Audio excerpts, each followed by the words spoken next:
اللہ کا شکر آپ ٹھیک ہے؟ مبارک ہو بہت خیر مبارک شکر ہمت دی توفیق دی 10 رات کو رکا تھا اور ریسٹ ایک دن بھی نہیں کی، لگاتار 10 دن صحت بس مشکل آزمائش ہے جس میں، لیکن شکر الحمدللہ اللہ کا شکر ہے، فضل ہے، ان کی بارگاہ میں پہنچیں گے تو ملے گا سب کچھ۔ انسانوں میں تو اکیلا ہی تھا، باقی اللہ تعالیٰ نے پتہ نہیں کس کس کی ڈیوٹی لگائی ہوگی ساتھ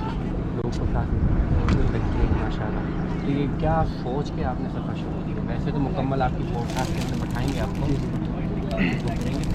ویسے کیا سوچ کہاں سے سوچ آئی، کسی نے جو ہے وہ آپ کو راضی کیا یا سوچ یہ تھی کہ ساری دنیا جب مدینہ طیبہ آتی ہے وہ بلا شبہ عشق رسول لے کر آتی ہے، جو تڑپ وہ لے کر آتی ہے، لیکن وہ مکہ سے یا پاکستان سے ڈائریکٹ بھی مدینہ پاک آئیں تو آ کے رو کے اپنی جو دن گزار کے وہ چلے جاتے ہیں، لیکن وہ جو راستے ہیں جن سے آقا علیہ السلام گزر کر مدینہ تشریف لے کر آئے، ان راستوں پہ شاید ہی میری زندگی میں نے کسی کو دیکھا کوئی چل کر آیا ہو۔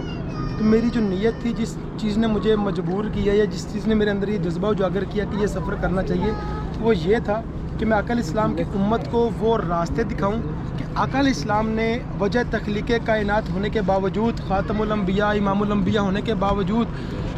کن کن چیزوں کو فیس کیا۔ مشکلات تو میں نہیں کروں گا، مشکلات تو وہ ہماری نظر میں تھیں، وہ ان کی نظر ان کے لیے تو مشکلات نہیں تھیں، کیونکہ اللہ تعالیٰ کی ذات میرے ساتھ اتنا فضل ہوا ہے، مجھ پہ اتنا کرم ہوا ہے، تو جو محبوب خدا ہوں ان پہ اللہ پاک نے کتنا کرم فرمایا ہوگا۔ لیکن وہ میں دنیا کو دکھانا چاہتا تھا کہ اسلام کو پھیلانے کے لیے اور اسلام کی جو تبلیغ کے لیے آقا علیہ السلام نے کون کون سی چیزوں کو فیس کیا، تو پھر جا کر جو دین اسلام وہ ہم تک پہنچا۔ تو ہم کو پلیٹ میں رکھ کے دین اسلام دے دیا گیا ہے، تو ہمیں چاہیے کہ اس پہ پورا چلے۔ حضور کی امت کو صرف یہ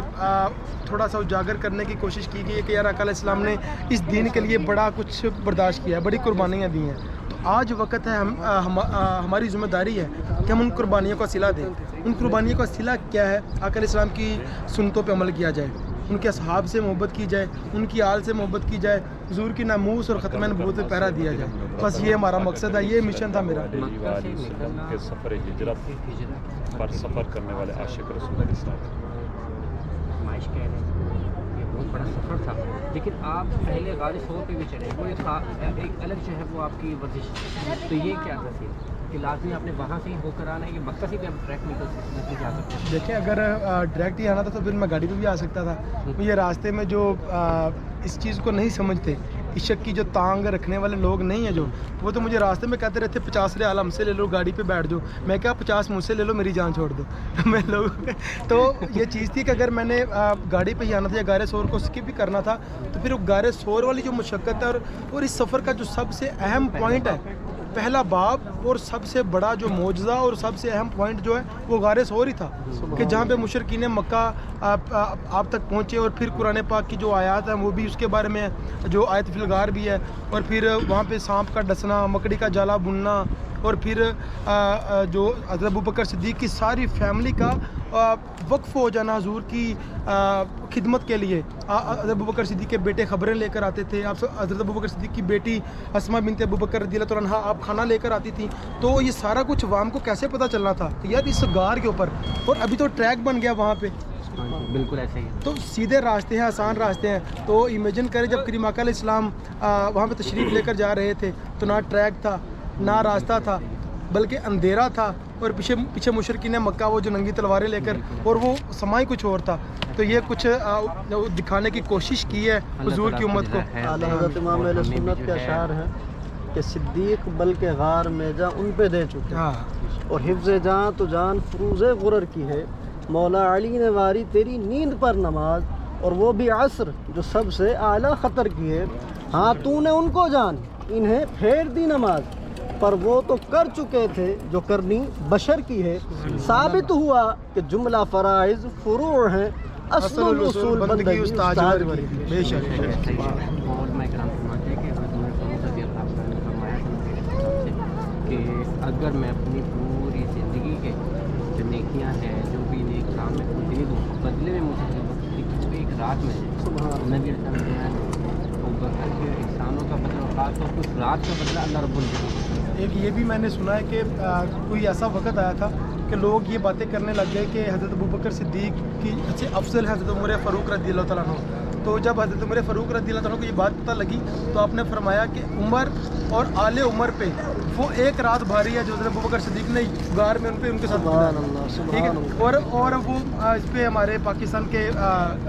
بہت بڑے نعت خواں گزرے ہیں اللہ ان کو غریق رحمت فرمائے. آپ فرمایا کرتے تھے کہ ہجرت کی رات ہی نہ فقط ہم سفر رہے صدیق ہم رکاب نبی عمر بھر رہے.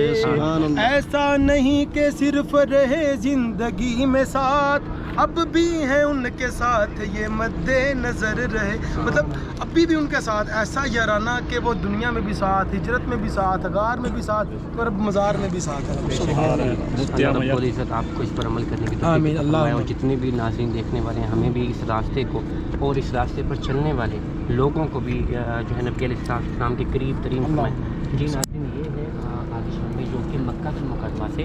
مدینہ المنورہ ہجرت کا سفر کر کے یہاں پر پہنچے. انشاءاللہ ہم جلد ان کو اپنی پوڈ کاسٹ پہ اسٹوڈیو میں بلائیں گے اور جانیں گے اس مکمل سفر کے بارے میں. یہ احساس نبی علیہ السلام کا پھر اس راستے پر قربانی اور پھر اس ایک تاریخی عظیم مارکہ جو نبی علیہ السلام نے مکہ المکرمہ کو چھوڑ کے پھر مدینہ المنورہ کی طرف آنا پھر مکہ سے جب نکل رہے ہیں پھر ساتھ ساتھ مڑ کے پیچھے مکہ کی طرف دیکھنا محبت تھی نبی علیہ السلام کو مکہ المکرمہ سے. پھر وہاں سب کچھ چھوڑ کے پھر مدینہ المنورہ پہنچنا پھر یہاں پر نبی علیہ السلام کا ویلکم کرنا.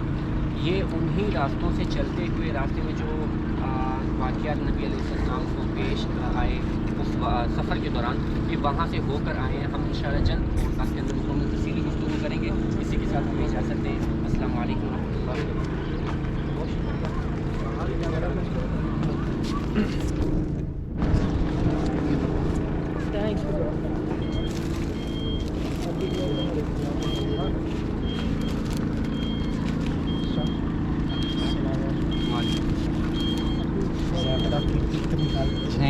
وقت تو آپ کے لیے آپ نے وقت لیا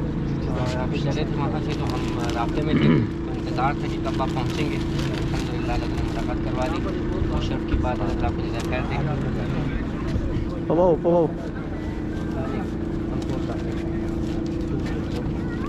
اجازت ہے جی. جی انشاءاللہ میں بالکل اجازت ہے. اللہ تعالیٰ خوش رکھے. انشاءاللہ جلد ملاقات ہوتی ہے.